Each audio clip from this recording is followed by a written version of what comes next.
Hi and welcome to Behind the Headlines on the SOT Radio Network. I'm Neil Bradley, my co-host Joe Quinn. Hi there. And Harrison Keeley. Hello. Today is Sunday, 18th March 2018, and we are discussing the week that was.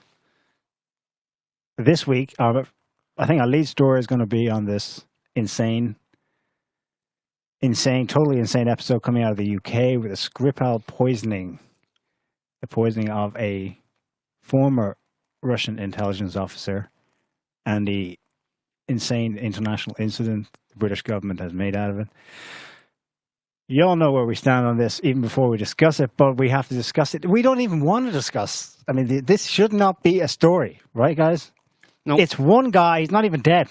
There's a lot happening on the planet that needs attention, but our attention is forced onto this non-story because the British press, the British government is making such a scene out of it. And I think they're really going out on a limb this time. I mean, the world is looking, but I think the world is looking because so much noise is made out of it, not because it is actually worthy of much attention. It's entertainment. No, I mean it's entertaining. No, I mean it keeps people happy. It's almost like this in a kind of whistling past the graveyard way. Well, no, for most people, maybe subconsciously, but it's more like I think it's grabbed a lot of attention or grabbed people's attention because it's a spy thriller. You know, it's a spy thriller story, right? It's like lots of people have probably read some Cold War spy thrillers. They probably watched some movies that loosely follow this kind of plot, and certainly members of Theresa May's government and MI5 have watched those movies because that's pretty much where they got this plot from. Did you see about the TV show? There's a British TV show. I'm not familiar with a lot of British television, but apparently it's one of the kind of political dramas it's been on British TV, where they had a plot line, or several plot lines, like I think it was 4 episodes of this show that was pretty much the exact same plot line, using Novichok nerve agents. Oh yes, yeah. I read something about that actually. Yeah, Novichok, newcomer, the new guy, which is complete nonsense. Well, right there, start with that name. I mean, it sounds Russian, it sounds bad, and it sounds like you don't want to be touched with it, right? But it literally means new stuff. Newcomer, new guy, new person. So it's like saying new thing. It's an international scandal, and someone in Russia, an American or British person, has been poisoned by chemical agent. By chemical agent, yes, new chemical agent. Or by some stuff. By new chemical stuff. Yeah. Well, the problem is, like, right off the bat is the fact that all of this stuff they said right off the bat, basically, I was like having flashbacks to I was having flashbacks to 2003 and dodgy dossiers and Saddam Hussein can get us in 45 minutes. And then I was having flashbacks to 9/11, where within an hour of the attacks in the World Trade Center, it was Osama bin Laden did. Really? Okay, Osama bin Laden did it. Did you get that, folks? And so what are we going to do about that? Where is he anyway? He's in Afghanistan and possibly Iraq. Okay, and we're going to Afghanistan and Iraq. What time is it now? Oh, it's about 11:30 in the morning on 9/11. All right, well, that's it, folks. You heard it here first. And it's like, hang on a minute. Shouldn't there be an investigation? The kind of, well, maybe some proof? Nah, we've got the story. I mean, I was handed the story before the attacks actually happened, so we're going to run with this, and this is what's happening, So that's immediately what I thought of, and any sane person really should have just, thought of at the very least, the weapons of mass destruction debacle in Iraq in 2003, where they made up all sorts of stories and catapulted the propaganda and didn't give anybody any evidence. And only the evidence then comes out years and years later, that they basically were making it all up, So that is the first reason that everybody should have been, what? No way. You're obviously, this is a setup, basically. You've obviously set this up in advance. You have the story. You're running with it. You don't need to provide any evidence other than simply because we say Russia did this, Russia did it, Well, the interesting thing is that when it first happened, the British government was actually sounded like a voice of reason slightly. Like the media immediately took on took the Russia story and ran with it. But the government, like Amber Rudd, was saying, no, we shouldn't be hasty. We have to do an investigation. And it was like, oh wow, they're actually being semi-responsible. That's weird. And then it was like somebody said something. 6 to 8 days later. Right. Then Theresa May, I think. Right. I was wondering why we didn't discuss this last week. This actually happened 2 weeks ago, Sunday, 4th March. They didn't go crazy with it initially. No. Well, the media did, but not the government. Okay. And since then, it's been full spectrum, out on a limb. Yeah. And the crazy thing for me is that there's no backing down from it. Mm-hmm. Usually, the British, going back through the ages, really, when it comes to propaganda, they're very good at it. They're subtle, such that there's always a way out of it, a back down, But this one, you're all in. Theresa May's government is toast unless they, keep this up? They really have to. Mm-hmm. There's no way out of it. Well, they're fairly confident, but I think in cases like this, Theresa May's government and the people in the government, it's bizarre, but I don't think they really know what's going on. These situations are dropped in their lap, and they're just the spokespeople. They're dropped in the lap by the kind of intelligence people behind the scenes who organize this kind of situation and obviously have access to the kind of sensitive materials, sensitive substances involved, and details or coming up with a backstory, intelligence channels, all that kind of stuff. They can weave a narrative around it, and then they just dump that narrative onto the politicians who then blithely just run with it, and they give them things that fit very much with the politicians' established ideological bias, which is obviously anti-Russian. So this is a no-brainer. You drop this in the laps of any member of the Conservative Party, in particular, in the UK, and they're not going to question it at all. They know what it's kind of like. They know what they're meant to do with this. So yeah, it is. It's a strange thing because it did actually happen. Yeah, looking back, I was under the impression that this actually happened just a week ago. But that's when the government, or less than a week ago, when the government really went full anti-Russian retard with the ultimatum. Yes, 48 hours. Well, the statement that Russia did it, except as Craig Murray was pointing out, they use this. They repeatedly use this very, very strange kind of these strange words are a strange way to describe what's actually their allegation, which is that a chemical weapon of a type developed by Russia. That's as far as, and Craig Murray is a former U.S. ambassador in Uzbekistan. So he claims to have some contacts in the Foreign Commonwealth Office, the Foreign Office, basically, the Intel, Spook Central in Whitehall, down in Westminster there. And they've been telling him that the people in Portland Down, which is just a few miles, a chemical weapons laboratory, research laboratory, just a few miles from where Scripal was found and lived, that those people did not want to say definitively that this was made in Russia or this was Russian, or they had no evidence that it was made in Russia or anything like that. But simply the furthest that the the ones pushing the anti-Russian narrative could get them to go would be to say that it was of a type developed by Russia. Mm-hmm. And that's interesting that he was ambassador to Uzbekistan, because Uzbekistan was where the chemical weapons research laboratory allegedly was in the 80s. I believe it was the 80s, not the 70s, where these Novichok chemical nerve agents were supposedly developed.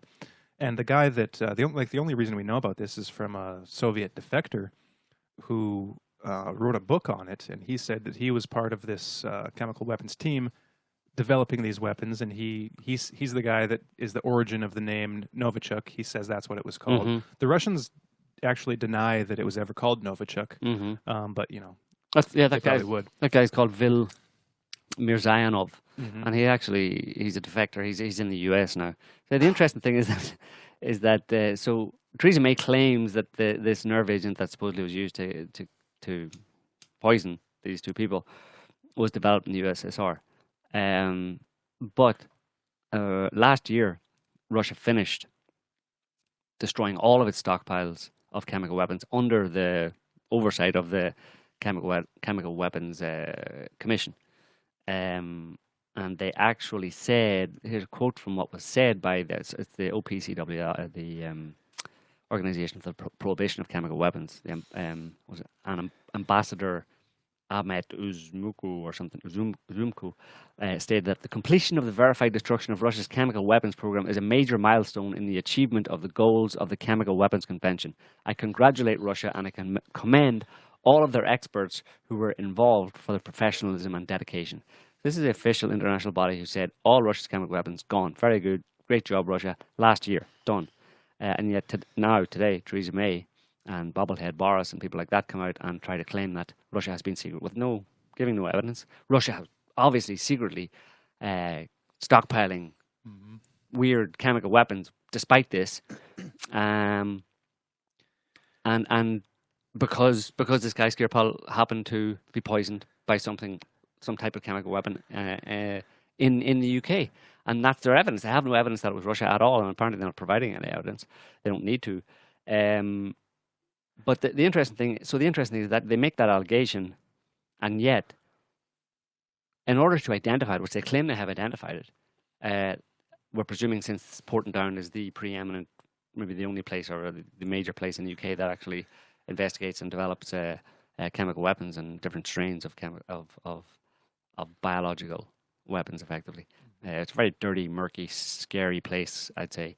It's very large as well, but it's been around for a long time. There's been other things that's been involved in over the years, basically testing poisonous substances and chemical weapons. Over 100 years, they were developing like mustard gas, on people, sarin, without them knowing. Yeah, without their informed consent. Yeah. But for the British government to say that they know that this specific type of chemical agent, they, by definition, have to have a sample of it to compare it to. They have to be able to identify it themselves. So, and that usually means, apparently, in the world of chemical weapons and stuff, basically means that you have to have some sample of the weapon, of the substance that you're saying. We know what the substance is because you have to have some of it. Yeah, to compare to.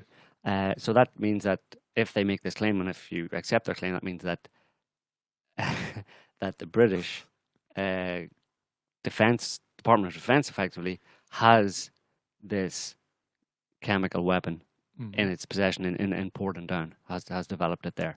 That's one thing. And this is, so the first point is Russia destroyed all its chemical weapon stocks last year. And was the first country to do so. Well, first country to do so, and was overseen by international body. Congratulated on doing it. That's the first thing. Russia doesn't have any. Second one is the British government says they know what it is that killed Scripal, which means that they have it. The third thing is this guy that Harrison was just mentioning, Vil Mirzanayev, who wrote a book about chemical weapons and supposedly developed this quote-unquote Novichok, this series of, or this type of chemical weapon. He is in the US and moved to the US. And he's the one who's being quoted in the media today saying that, yes, this must have been the Russians, I know, and all this kind of stuff. But dude, first of all, the Brits have it, by definition. You developed it, and you have been living in the US for decades and brought all your knowledge there. And then the third thing is that at least one of the places where supposedly this chemical agent was developed was in Uzbekistan. It relates to Craig Murray, and he actually said he had been at the lab as it was being decommissioned. But it's well known, it's public knowledge that the Americans basically took over the lab or the sites in Uzbekistan and helped to decontaminate them and take away whatever was there, which included supposedly this series of agents called Novichok. So right there you have the Americans and the British are all over this in terms of having access to this chemical agent, and the Russians don't. And yet the Russians are being accused of being responsible for this poisoning simply because, we presume, the guy is a former Russian agent. And it hinges on that idea that he is a former Russian spy who turned turned as double agent basically for the British, and that's the narrative. That's the plausible reason why everybody is meant to believe that Russia is responsible for this. This guy was arrested in 2004 in Russia. It was Scripal, yeah. After returning from the UK. Yeah. Scripal, yeah. Skripal or Scripal. In 2006, he's convicted under Russian anti-espionage laws and convicted for basically giving away the names of some 300 agents to the British, probably / Americans. Yeah, anybody pay enough. And he's tried, and he actually gets off with a fairly lenient sentence, I think 14 or 15 years. In 2010, he was released as part of the spy swap after the illegals program was discovered in the US. Again, the British American joined at the hip. Yeah. These people. A Russian in Britain is released as part of the illegals discovery and a spy swap in the US under Obama. Henceforth, he's been living in the UK under his own name. His daughter travelled from Moscow that day or the day before. There's no secrets there. No. And the guy's been there since 2010, so he's living, his daughter's still a Russian citizen, and apparently his daughter's a Russian citizen, but she's now supposedly in a hospital with her father, having been poisoned in one way or another. And I suppose Scripal himself is no longer a Russian citizen because he defected effectively by becoming a British spy. But his daughter still lives in Moscow or somewhere near Moscow, and she was just over on holidays. So she's a Russian citizen, and the Russian embassy wants access, as is the case anywhere else around the world. If a citizen of a country is in hospital or is in an accident somewhere or other in a foreign country, the embassy, the consulate in that country of the country that she's from, immediately gets access to her to go and provide, if you need to bring her back home, whatever. So the Russians have asked for access to the daughter, Yulia, and they've been denied access to her because you poisoned her. Maybe you'll try and poison her again in the hospital or something. So I suppose that's the narrative. But it's kind of ridiculous, yeah. And but the narrative is dynamic. It's fluid. Yeah. People have pointed this out. Well, the other thing I wanted to say about Scribble was that he'd been there since 2010, so he's been there for almost 8 years, and he's driving probably like a 40,000 pound car, 5 Series BMW. He's living in a 350,000 pound house in a nice part of the UK in Salisbury, and nobody knows what he does.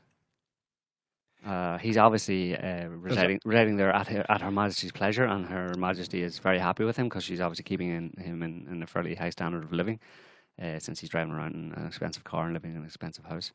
But he's no longer useful. This guy has been he's dry as a spy in that sense in terms of any information you could get from him. He's out of the game. He doesn't know anything. He's been holed up in rural England for the past 8 years. He doesn't know what's going on. Yeah.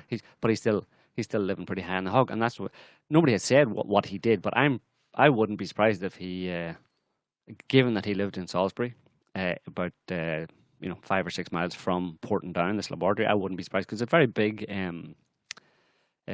facility, Portadown, and it doesn't just have the chemical weapons research laboratory. It also has which is weird, the National Health Service HQ basically alongside it, which is another big centre, and it was moved there just over the past number of years. So you basically have chemical weapons on the one side, and you have the agency that regulates the National Health Service in the UK right beside it, basically. So is that okay? That's a bit weird, but anyway. I bet without looking it up, I think he worked there. They're big into gene research there as well. Probably, yeah. It's a pretty dodgy place. Scary place. It's probably got some weird stuff going on in it. But I wouldn't be surprised if he worked there, basically, is what I'm trying to say. The fact that he lived 5 miles from this facility, and it's effectively a Department of Defence facility, and he effectively was turned by the British Department of Defence, and then he ends up, when they bring him to the UK as part of a spy swap, the British ask for him, since he was working for the British while he was meant to be working for the Russian foreign intelligence in Russia. He's actually acting as a double agent. He's passing information back to the British. He gets arrested. He's put in prison, and then he gets released from prison. And he asks to go, or the British ask for him, and he gets taken to the UK, where he never spent any time before that, but suddenly that's his new home, because he, it's an unfortunate situation to be in, but that's what you get when you make those kind of decisions. But anyway, the point is, he effectively was, since 2004, or well, long before it actually, he was an employee of the Department of Defence. He was an employee of the British Department of Defence since probably the late 1990s, until 2004, until he got arrested in Russia, and then he was imprisoned until 2010, and then he gets let out in 2010, and he goes back to his employer. And he ends up, of all places in the UK, 5 miles from a major Department of Defence research facility. And he's driving a BMW, and he's living in a £350,000 house. Where's he working? Yeah. Anybody? Where's he working? At the local Sainsbury, the local supermarket, maybe? Yeah, McDonald's, maybe. Well, he's officially retired. But yeah. The question of his usefulness... But where did he get his pension from? Is he getting Russian state pension? No. British state pension? It appears so. Right, and he wasn't on the books. He wasn't an official employee of the Department of Defence. As a spy, he's not. He's getting retainers. His usefulness as a high value target, like that, this had to be done now on the eve of the Russian elections, right, is so questionable that the British press is. This is what I was referring to earlier. The dynamic narrative that they're trying to come up with an alternative motive. So yesterday, the Sun.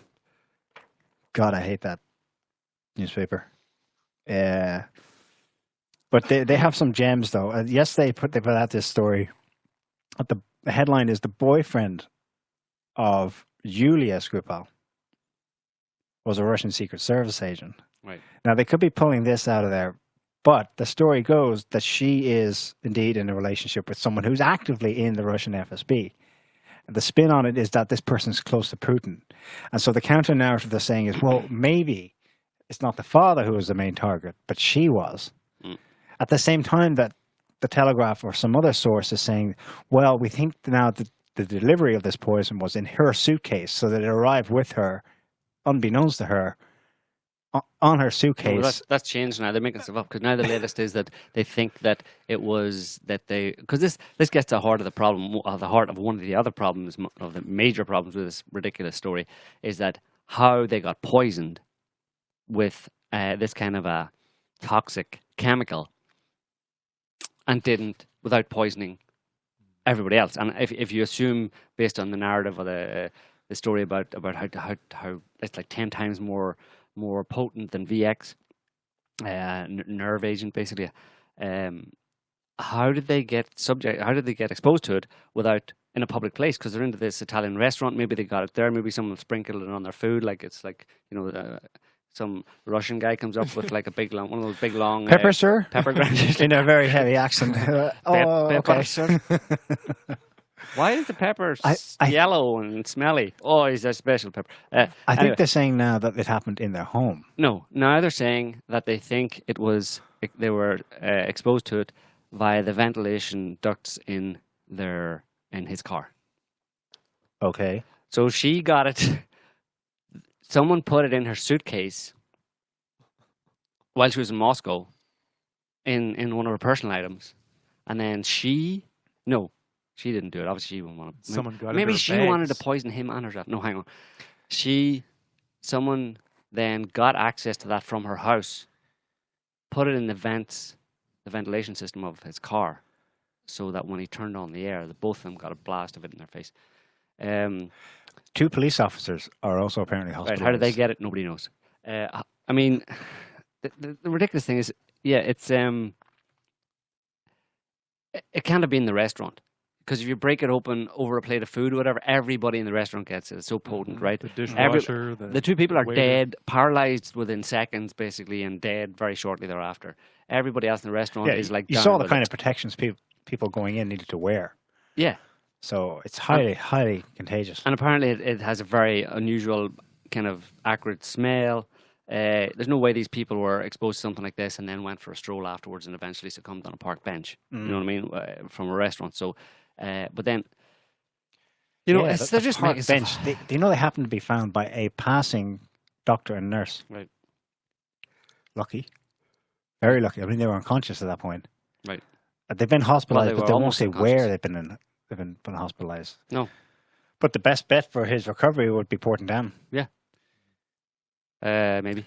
Well, definitely, yeah. One of the interesting things about what you were saying, Neil, about how the story is shifting and changing, is that it just shows to me, it demonstrates to me that this whole thing has been what I call like Rorschach politics. Like you got a kind of vague figure and then you can kind of create any story out of it. Mm-hmm. Because even from what you just said, I can come up with a great theory for what actually happened. It's that this Yulia was married, or her boyfriend or whatever was close to Putin. Well, who could, and his father-in-law, almost soon-to-be father-in-law maybe, is an ex-spy for the UK. He's working for the UK now. Well, maybe her boyfriend has turned her father back to Russia, and maybe this guy's spying and getting information for Russia now, working for the UK. So who might have a motive to take him out because of this guy whose future son-in-law is close to Putin? Right. Well, he might just have to be taken out because he might be giving some information to his daughter. With the added twist that you make it look like the Russians did. Yeah. So you don't just kill some guy that you want rid of, but rather you get 2 for 1 basically out of it. And it would be obvious that you would do that in that situation, especially with the minds of people in MI5 and MI6. But I actually thought of that theory myself. This guy had turned back, and I actually wrote about it in the last little article I wrote about it. I said I made reference to the idea unless he had become a triple agent. There's a hole in that theory. Why? He's alive. Yeah. They'd need to kill him. Surely. I mean, they'd want to, but he survived. Yeah, but maybe he didn't. Maybe he's not surviving in any meaningful definition of that. That's term, possible. The Sun filled in the kind of narrative because, of course, the big honking question in the room is, apart from porting down, perhaps the physical issue, but the timing issue. It's the eve of the Russian elections. Everyone is going, well, that doesn't make sense because you would not want to look bad to your own people, never mind internationally. Plus, there's a World Cup coming up in Russia in a few months. They don't want to do anything to get that taken off them or in some way sabotage. Mm-hmm. And then they go and do this. Well, the Sun fills us in. You see, we have a reason for that. Analysts believe Putin is fanning the flames of discord with Britain to boost his strongman image before Russia's presidential election today. Right. He has effectively barred all opposition, but still needs a convincing voter turnout, which will be boosted if he looks tough on the world stage. Yeah, like he doesn't already look tough. It came as Russian exiles in the UK were warned yesterday that hitmen feared to have killed Putin's enemy Nikolai Glushov, the other guy, right, may strike again. That's Glushov, the 68-year-old who was strangled, then strung up to make it appear as if he'd killed himself at his home in Surrey earlier this week, I think. Mm-hmm. But they're asking us to think that Russians' human nature is fundamentally different. You see, they don't think like you or I. It's different there. There it would be you want to do something malicious and destructive because values are different in Russia. They're inverted somehow. Because it would boost your popularity. Who's going to eat that up? I mean, maybe Sun readers, but even the British people subjected to this crap day in, day out, I'm pretty sure they're not buying it. Mm-hmm. And it does look that way if you look under comments under mainstream articles. They're like, what the hell? Mm-hmm.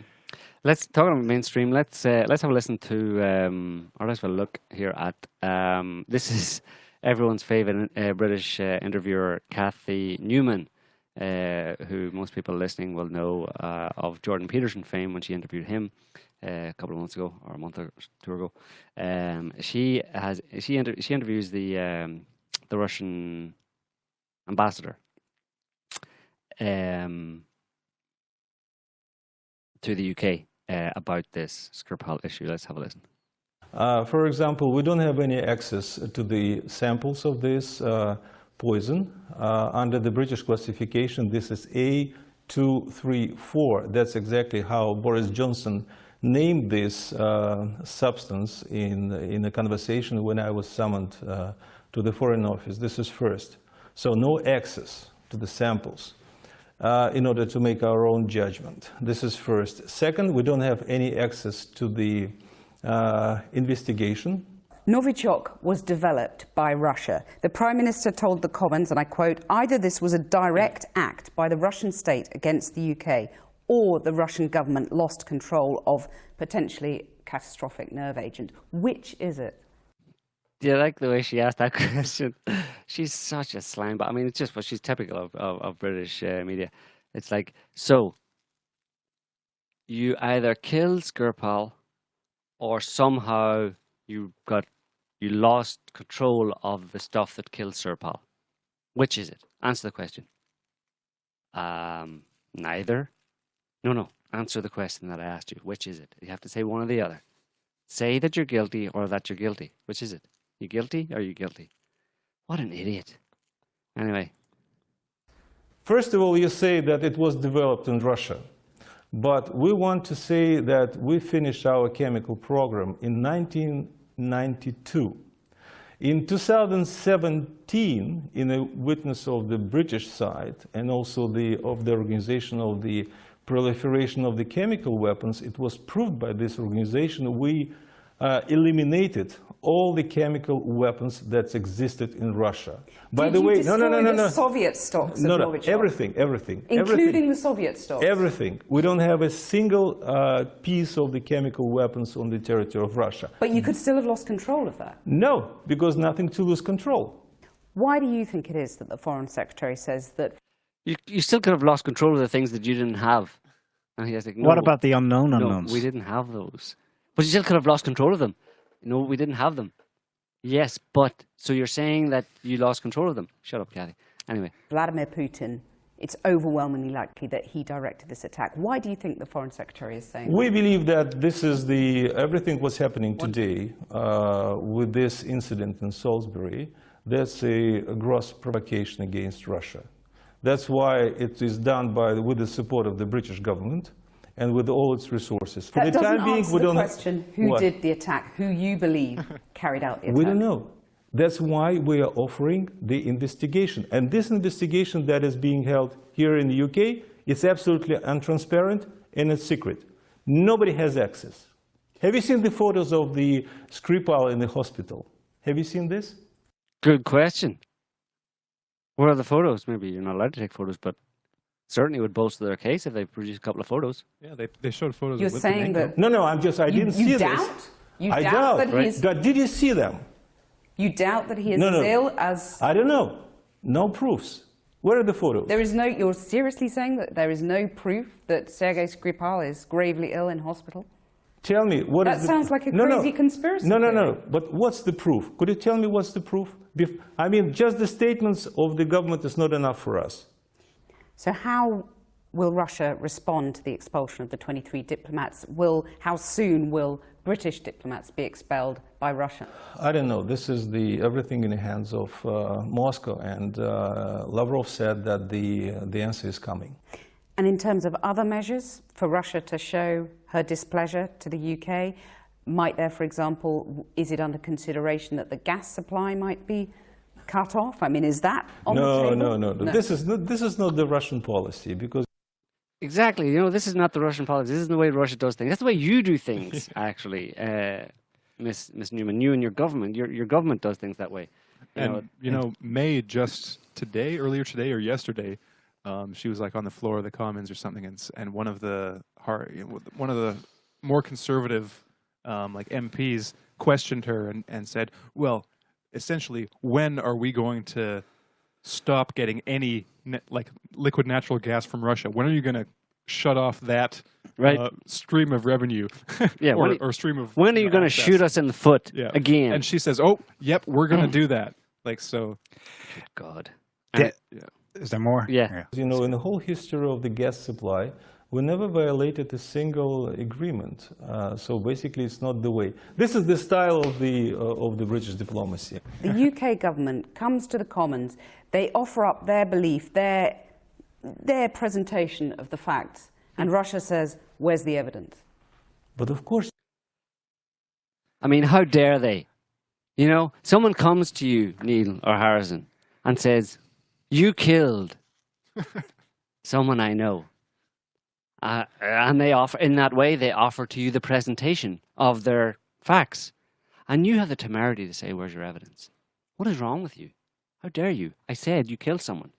Now get on the ground And grovel. Grovel or slither like a snake. How dare you? I just said you killed someone. Because this is the British government that has said this to you. What more do you need?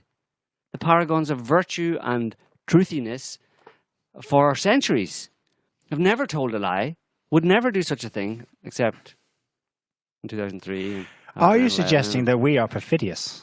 That sounds to me like a conspiracy theory. Yes. All right, well, let's hear what he says. So you have to get the evidence. You know, you can say anything, but you have to get the proof. Do you think the Prime Minister, the British Prime Minister, is a liar? How dare... Is that what you're saying? So what you're saying is... So you're saying is the British Prime Minister is a liar and Russia didn't do this and that... We now look atrocious to the entire world. Is that what you're saying? So you're saying that you want to nuke London. Is that what you're saying? Well, you know, I'm ambassador, you know, I'm not lying, you know, but definitely we would like to see the statements of the Prime Minister supported by the facts. Crazy. Do you think the Prime Minister would come to the Commons and say that in her view, it is beyond doubt that Russia was responsible for this attack? Do you think she would say that? She would make that up without having seen the evidence from the intelligence services?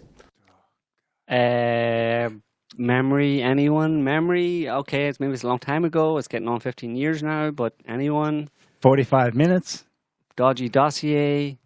Hello. Yellow cake. Uranium. Vials of anthrax or something in a vial in front of the UN. Anyone would come? An Anglo-American politician? Do you think they would come and sit in front of a public body and go on record and say something that wasn't true? Really? Do you think that? Because Cathy Newman doesn't. Because she has no brain. I don't know. It's not my problem. My problem is that the British government is ruining the Russian-British relations. It has serious consequences for the relations of our two peoples. It was reported that you met wealthy Russian business people here because they were concerned about the prospect of potentially their assets being frozen. Did that meeting take place? Well, basically, I hope that all of them will come to vote on Sunday. But there is a legal system here. And I'm quite sure that most of them have British passports. And probably they will sue the government. Do you know Sergei Skripal? Have you met him? No, I never heard of him. Presumably you'd want to take this opportunity to wish him a speedy recovery. I would. Because, you know, this is the, you know that Sergei Skripal worked for the MI6, but he was a British spy, and he was sentenced in Russia. And so you see him as a traitor? Well, of course he was a traitor. Yes. So you're saying... So what you're saying is... So you're saying that a person, a Russian citizen who betrayed his country and gave state secrets to the UK is a traitor? Is that what you're saying? I think that's a dictionary definition. You can check it yourself, Cathy, but whatever. Anyway, yeah, that's pretty much it. It was obviously a bit of a clown show, as often is the case with the British media. I actually need to backtrack on what I said earlier. I said the British had left themselves no out. They did actually give them... They gave the two options, as stated by Theresa May. Either it was done directly by the Russians, and therefore constitutes a chemical weapons attack, the first of its kind, as they were keen to tell us, against any NATO member state since the founding of that organization, or the Russians lost control of it. But it's not gonna... That's not really giving them an out. Illegally, it kind of maybe CYA, but they've gone so whole hog with the media campaign, this trial by media. Well, in many of their statements, they've used the phrase like highly likely. So they view it as highly likely that the Russians were responsible. And so in many of the official statements, that's what they say, and that's their out, right? But then on top of that, you have all kinds of statements that leave that out completely. Like, who's the new defense minister, Williamson, whatever his first name is, a guy Gavin. Gavin, with no experience, and he's just really insufferable. And he's come out in numerous statements and said, oh, Russia will pay for what they did. And unequivocal.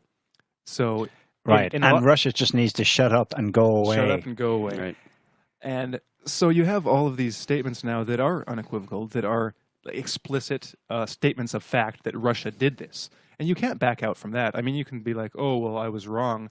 But for a government official to be making a statement of fact like that, that can potentially be, contradicted, it's just totally irresponsible. And it makes it's just maddening. Like when you watch Jeremy Corbyn when he was speaking to May and asking his pointed questions, and he's asking these very common sense questions, very basic. Basically, have we abided by the rules of the Chemical Weapons Convention by sending the sample to Russia? Because that's what you have to do. Like within 10 days. Agreed with booze and cheers. Yeah. Russia, Shame, bloody commie, shame, bloody Russia, commie. Looking for blame Russia. evidence. It's just insane. I don't even know what to say about it, because I would expect that from a Tory government. Yeah. What's most galling for me is that people, we've got to remember, Cathy Newman is the top, or one of the top nighttime broadcasters for Channel 4. Channel 4 in the UK is considered like their news program is the flagship investigative media program. Perhaps with the BBC's Newsnight or whatever it's called these days. But it is they're famous. She's been trained to be a pit bull because she asked the hard questions of British politicians. And you heard her there. That is the British media at its most critical. Just eating up exactly what MI6 or whoever is telling them to say. And it's truth, it's fact. I don't think she's on there going, oh, God, they've got a gun to my head. I must say this or I'll lose my job. She believes it. Well, yeah, they all do. Well, yeah, they do. Yeah, there's patriotism and, evil Russia. But Are you suggesting that our Prime Minister's a liar? I mean, how dare you? Yeah, I mean, talk about your bias. How are you meant to be objective when you can't even, especially when, it's one thing she'll allow, people like her will allow that the Prime Minister might be lying in internal politics. But when it comes to external, it's like patriotism up the wazoo, and it's like, it just blinds you to everything else, and you have to stay loyal to your country, basically, regardless of the truth of the facts, regardless of how crass the setup against anti-Russian setup it is. She doesn't care, and yeah, well, we saw what she was like with Peterson. She can't think. The woman can't think. Couldn't think her way out of a wet paper bag, basically, you know what I mean? But this guy, I thought that was an interesting point from this. An interesting, detailed and well thought out point. Russia needs to go up and shut up and go away by the defense secretary because it embodies, I think, it's almost like he was talking about more than just this affair. He was talking in general about the Anglo-American establishment's wish that Russia in general never existed, because Russia is basically standing up to them and saying no, and defending its own regional strategic interests around the world, and that's not allowed. One example of that. Well, actually, we'll talk about maybe a bit later. That particular example. But so what's been the fallout so far? London has expelled diplomats. Yeah. Russia responded with the same number. As I hope this isn't going to impact the Russian embassy in London's Twitter account, because that is like, they have some great, if you're not following them, you have to start, because they have some great stuff every day, actually. They just do what we do. They just hold up statements made by British officials and just go, what? What the hell? So that's Channel 4. There were a couple of analyses that I read on The Guardian. And in The Guardian now, again, this is the nicest face British media presents to the world. This is the left, so the softer side of British journalism, The Guardian. And it's just full on, like, Russia bashing. We knew that before. They always have been. And like you said, Joe, when it comes to international matters, everyone rallies behind the crown. But the meta-narrative they're putting it in is what's important. this is from one of their most well-respected, I suppose, journalists of The Guardian. He's now an editor, Simon Tisdall. Mm-hmm. Underlying Putin's actions is a sense of Russian exceptionalism, that somehow Russia is different and not bound by the laws and obligations of the rules-based international order introduced after 1945. His attitude is rooted in the era of the dominant Soviet superpower, but its origins run deeper. 19th century Tsarist Russia both envied and aped Europe. After the 1917 revolution, it defined itself in opposition to the West. Putin has revived that tradition. It's like... That's such a butchering of history. It's shocking. But anyway. Another one, another op-ed in The Guardian by Gabby Hinsliff. Hang on a second. This is another gem of a quote. It's really instructive, though, because it's kind of part of a debate that's raging, not just in the mainstream, but in the alternative media across the West these days.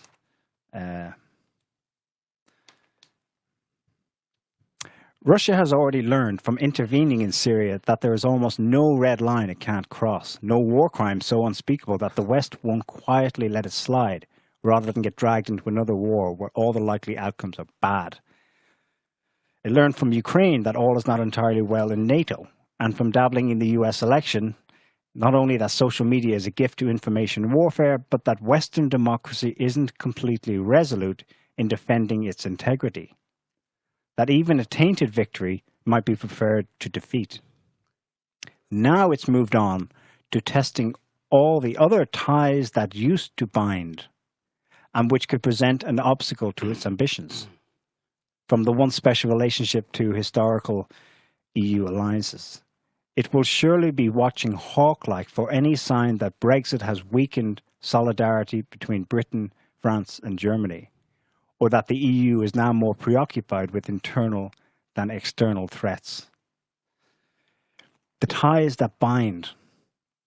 What is she talking about there? Because there hasn't been a conversation about this yet in the West. There are all these assumptions floating in the air, and they're kind of coming back to the surface now, today, in our time, because said ties are weakening and fracturing. They're, of course, all being projected out onto Moscow. Every single one of them is Moscow doing. Right.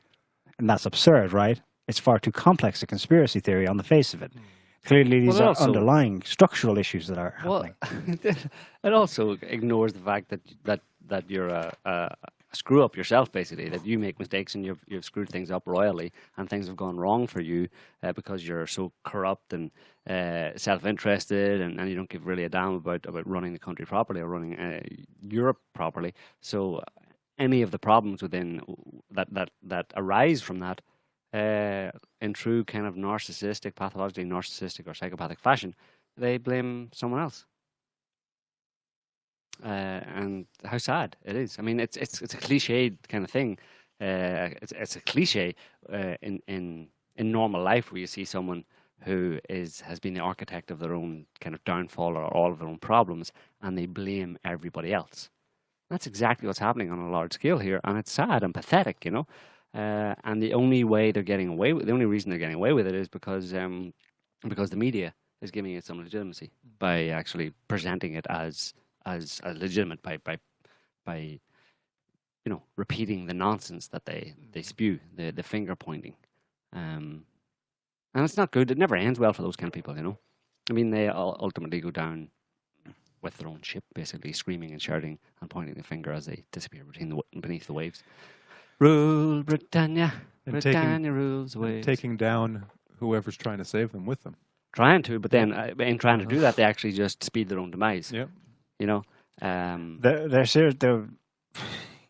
they're putting out testers, feelers for pulling the English team out of the World Cup. Good. Good, right? Well, like I said, there'll be far less hooliganism if the English team don't go to Russia. The Russian people and everybody else there, all the supporters, all the players, everybody, the organizers of the competition would be super happy if the English team didn't go. I mean, ultimately it would be a very good thing because all of the English supporters wouldn't go, and within the English supporters you have a sizable contingent who are there just to wreck the place, and that's what they do when they go around to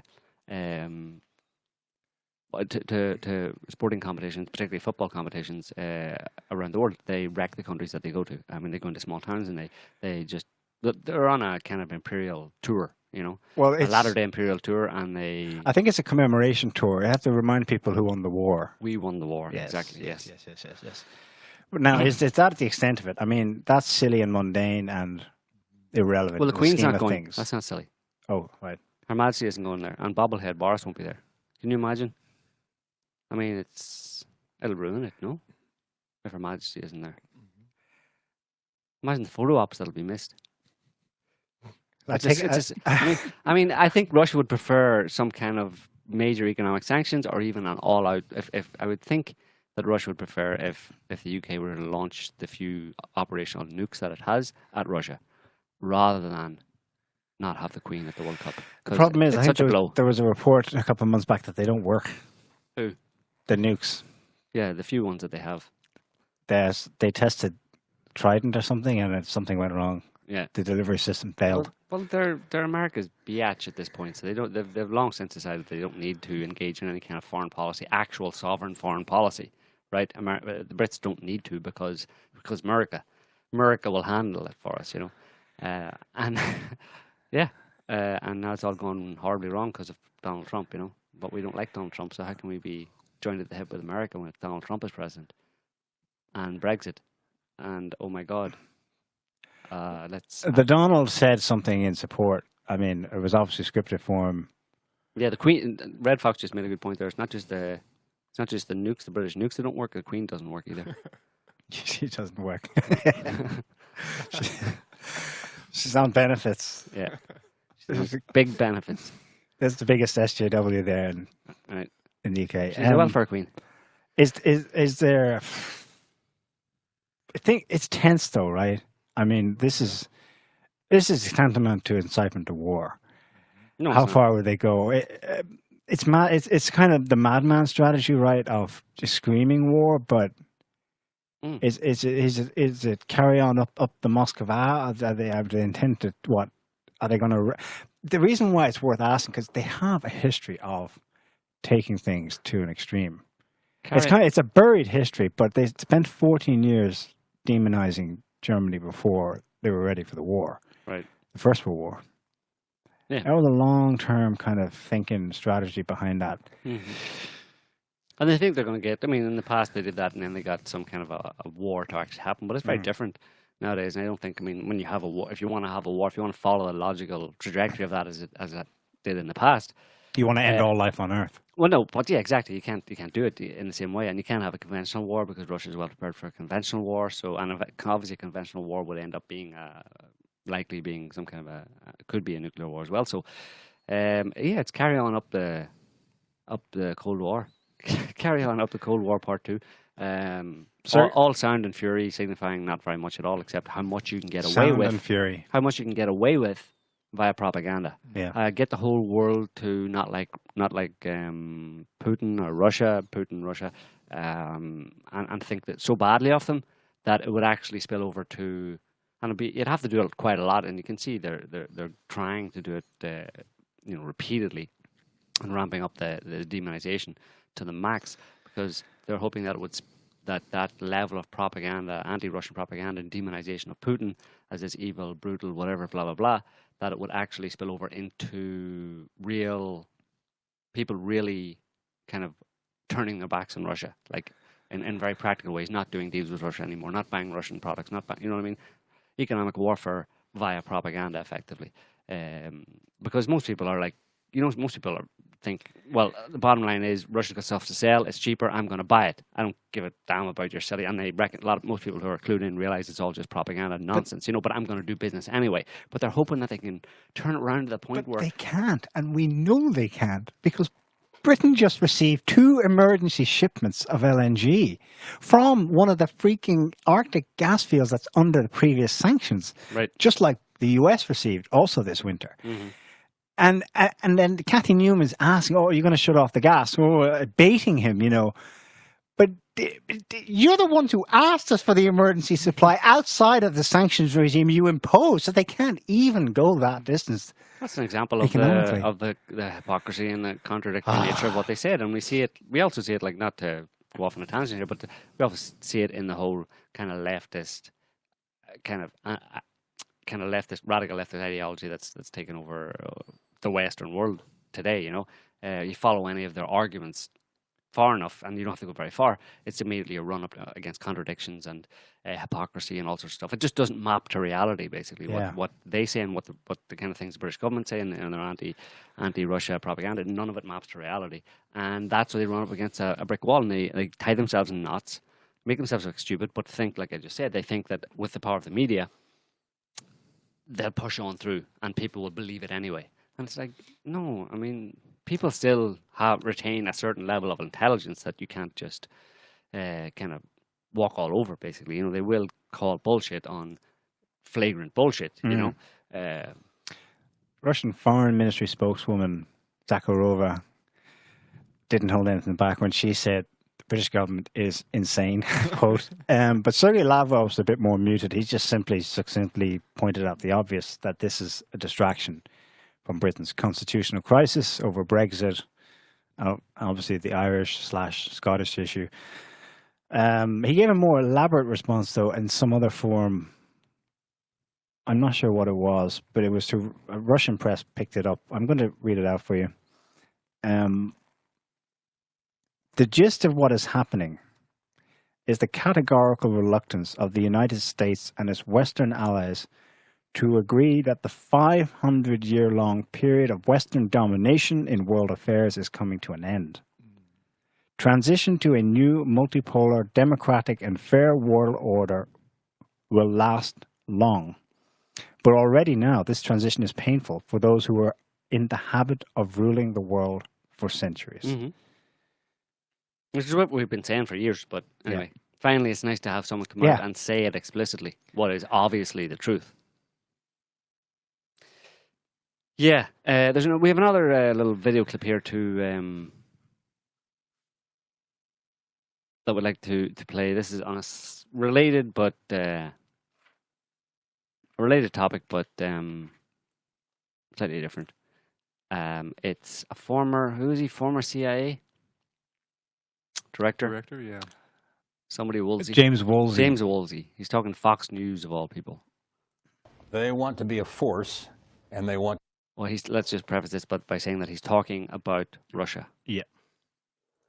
To disrupt things. They call their big overall program disinformation. Ooh. And they've been doing this since the 1920s, 1930s. What's new is that they do it with cyber. But they didn't have much luck disrupting American elections back in the 1930s or 1940s. But they've been doing that to other countries all along. They are taking over a lot more of Eurasia than they should, and it gives them heart as they take more and more under their wing. Have we ever tried to meddle in other countries' elections?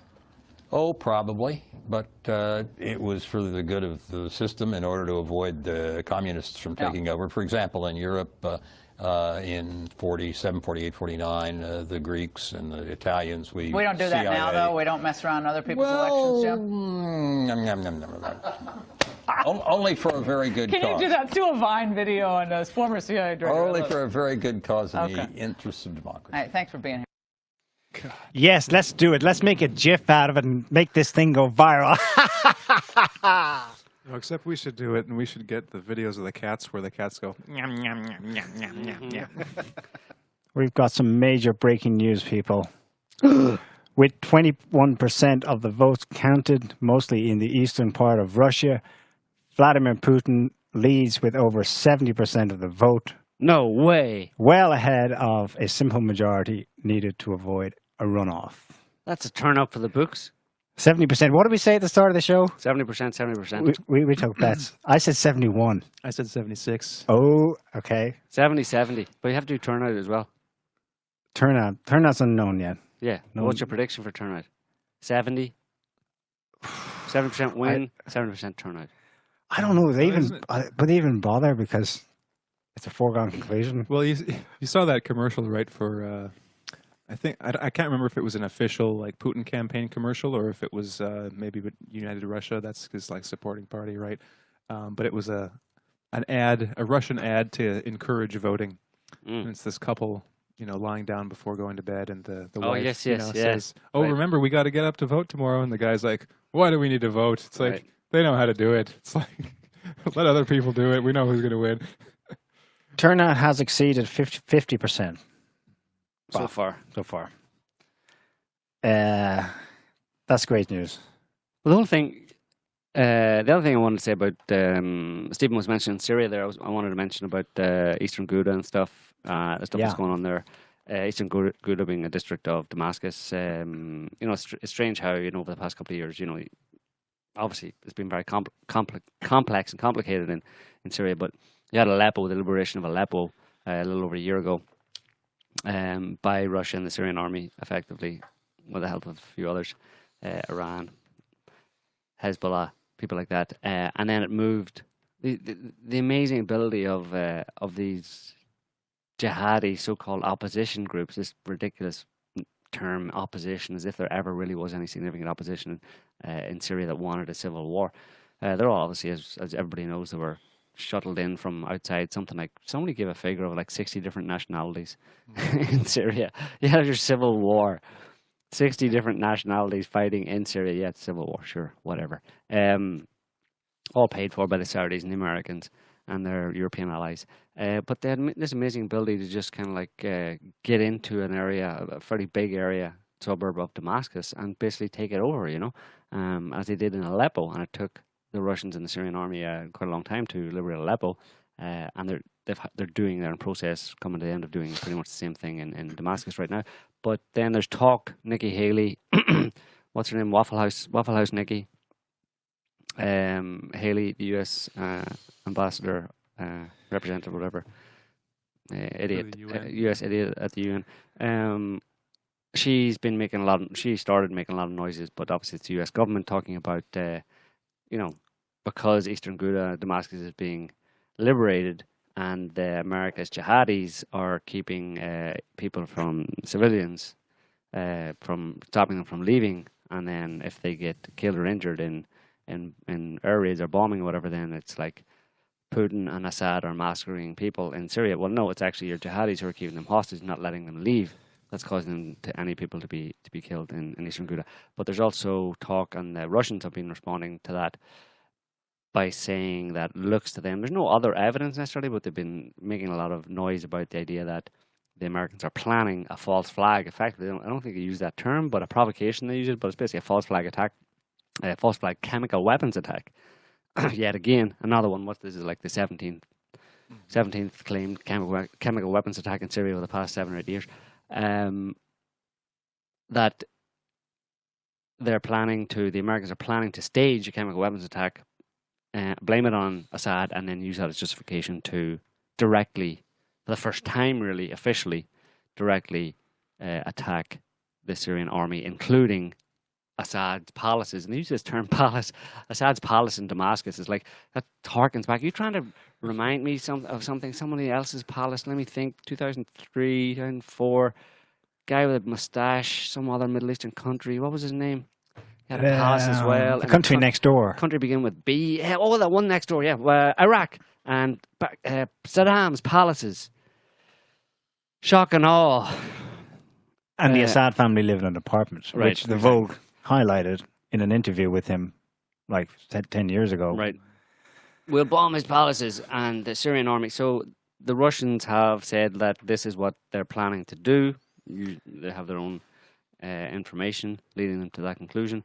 And they've said, they've said that if they do that there will be retaliation, i.e. they're saying don't do that, because if any planes that come within earshot or radar shot of Damascus, or really anywhere in Syria, anywhere with the Syrian army is, which might include elements of the Russian army, they'll be shot down.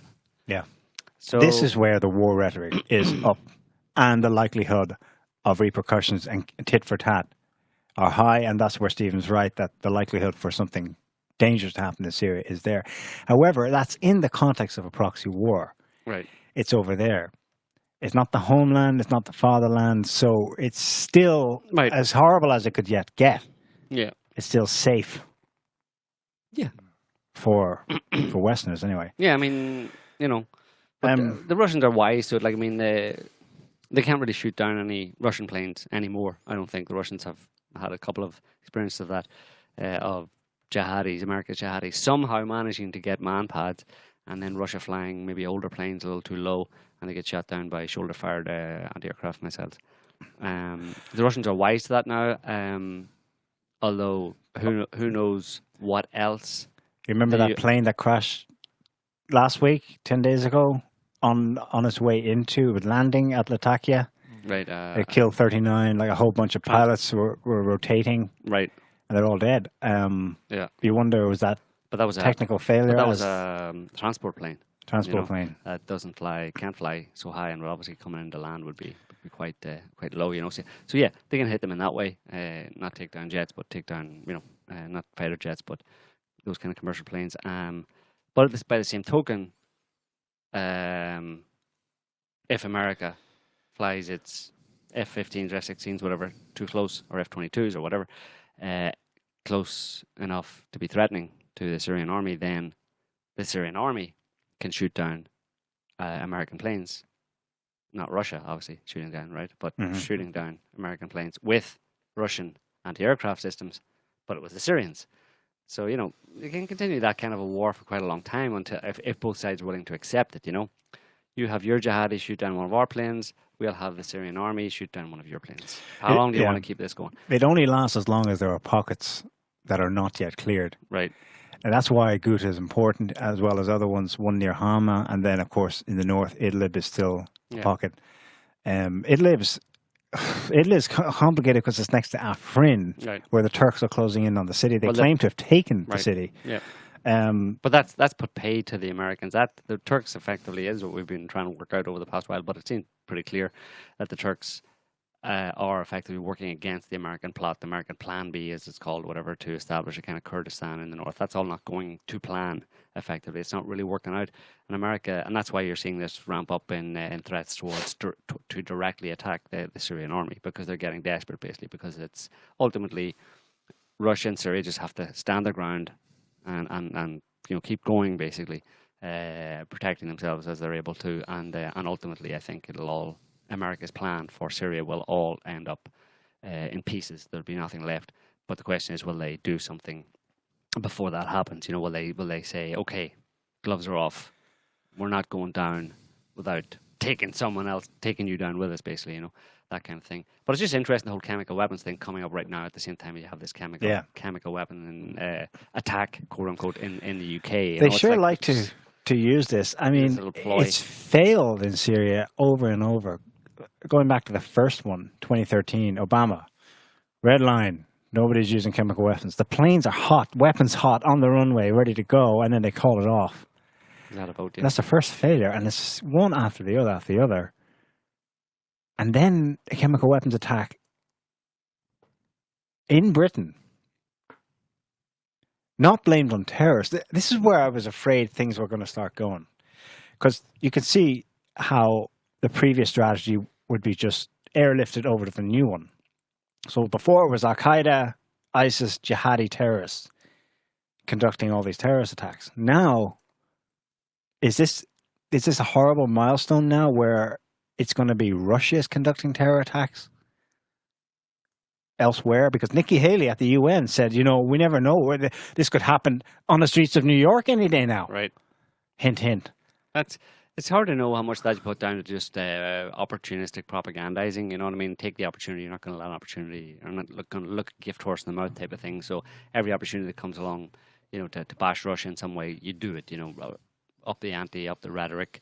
You know, fear monger, saber rattling, but it all comes to nothing. You know, I mean, there's a lot to be said for the idea that the more they do that, or what would be the description of it? It's like their ability to actually do anything about their Russia problem is inversely proportional to the amount of shouting they do about Russia. The amount of demonization, the level of demonization of Russia is equal to the lack of their ability, proportionally equal to the lack of their ability to actually do anything about it. So they just get more and more hysterical, you know. And as you mentioned earlier, the increasing gap between their narrative of reality and how it actually is. It's mapping less and less. Just on Eastern Ghouta, for example, all week long, Western media reports, civilians flee Eastern Ghouta as Assad regime besieges, you know, the Russians stuck live all week long. RT in its top right corner of the page has had a live streaming of the civilians fleeing. They're walking calmly out. They're evacuating after the end of a 5-year siege by the Western-backed terrorists. They're being liberated. So that's the reality, you know. And